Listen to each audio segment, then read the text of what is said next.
हरे कृष्णा। सभी भक्तों को दंडवत प्रणाम। कार्दशन्तः कर्मणा सिद्धिं यजन्ता इह देवताः क्षिप्रं हि मानुषे लोके सिद्धि भ्रवति क्रमशः। भगवत गीता के 4 अध्याय का 12वां श्लोक है ये।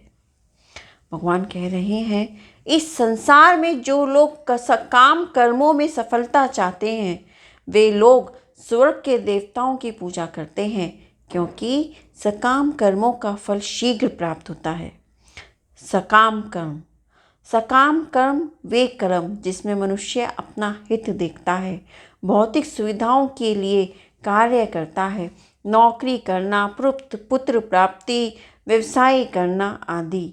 वह अपना और अपने परिवार का लाभ चाहता है। इन सकाम कर्मों में किसी भी प्रकार की रुकावट आ जाए, जैसे कारोबार ठीक ना चले, नौकरी में पदोन्नति ना हो रही हो, या जिसकी हमें लालसा हो वह काम ना हो रहा हो, या किसी का घर नहीं बन पा रहा इत्यादि, इन रुकावटों को दूर करने के लिए, सफलता पाने के लिए मनुष्य को उपयुक्त देवी देवता की पूजा करनी चाहिए। जैसे किसी पर भूत चिपट गया तो हनुमान जी को मना लो, ये लाभ होने पे मनुष्य को सुख होता है। परंतु देखने की बात यह है कि क्या ये सुख स्थायी है? क्या हम किसी भी एक सुख से जीवन भर सुखी रह सकते हैं? हमने जीवन भर इकट्ठा किया पैसा घर में लगा दिया, ठीक है, और आगे के 30 साल किस्त भरेंगे, घर अपना हो गया, ये सुख की बात है। परंतु क्या ये घर हमेशा के लिए है? क्या इसकी कोई गारंटी है? कभी कोई और ज़रूरत पड़ने पर हम इसको बेच भी तो सकते हैं।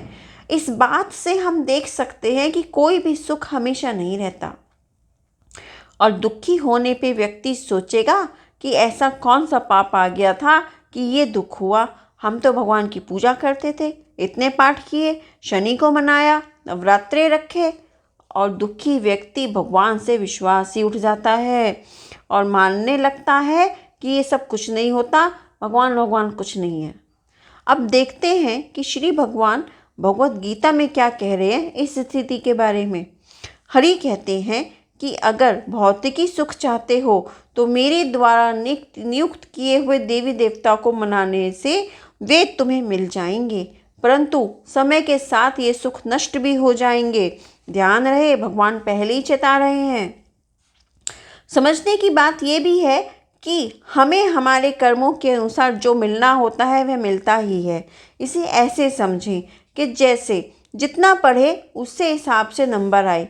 जिस पद पर नौकरी लगी है तनख्वाह भी वैसी ही मिलेगी। अगर हमें ज़्यादा नंबर लाने हैं तो हमें पढ़ाई पे ध्यान देना होगा। ऐसे ही अगर हमें जीवन में सफलता चाहिए तो कर्मों पर ध्यान देना होगा।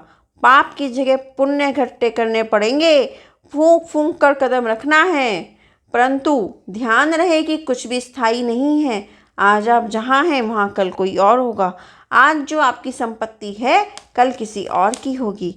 आप अगर भौतिकी सफलता से ऊपर की बातें करें तो कुछ ऐसे पारसमणि कोहिनूर हीरे से भी ऊपर के हो तो वो है मन की शांति। हाँ, और ये मन की शांति आपको जब मिलेगी जब आप खुद में ईश्वर को खोजेंगे, जब आपको ये समझ में आएगा कि ये संसार, ये भौतिक सुख सब छलावा है, ये एक धुएं की तरह है, और हम इस धुएं के पार परम सुख पर भ्रम हमारे श्री कृष्ण बाहें फैलाए खड़े हैं अपने भटके हुए जीवों के लिए। अगली वीडियो में मैं आपको इसके आगे का डिटेल से बताऊंगी।